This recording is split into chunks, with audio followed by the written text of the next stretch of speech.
Our next VHS is the 1997 Rodgers and Hammerstein Cinderella musical ABC TV film.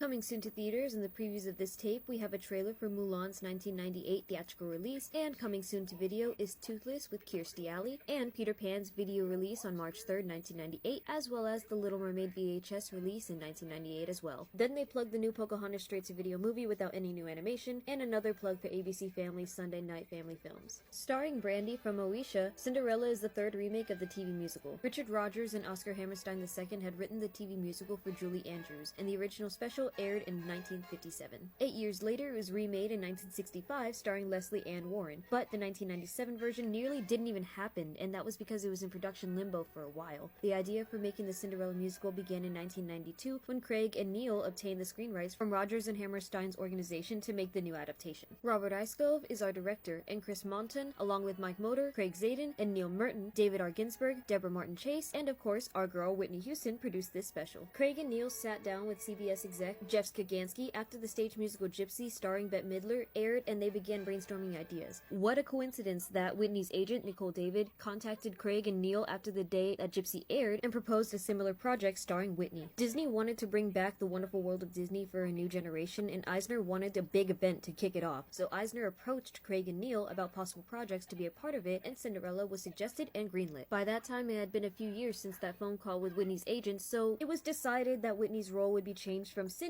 to the fairy godmother, Whitney suggesting her young friend Brandy for the role. Whitney even called Brandy to offer her the role and introduced herself as her fairy godmother, casting Brandy as the first African-American actress to portray the fairy tale Cinderella on screen. The costumes were designed by Ellie Moroznik, previously designing costumes for Fatal Attraction, Basic Instinct, Perfect Murder, and later on Twister, Showgirls, and Starship Troopers. In 2023, Ellen was nominated for her costume designs for Christopher Nolan's Oppenheimer. Whoopi insisted on wearing real jewelry, so she called up jeweler Harry Winston for the on-screen pieces that she wears in the ballroom and wedding scene. Overall, the 70-carat diamond ring and necklace set alone cost around $11.5 million.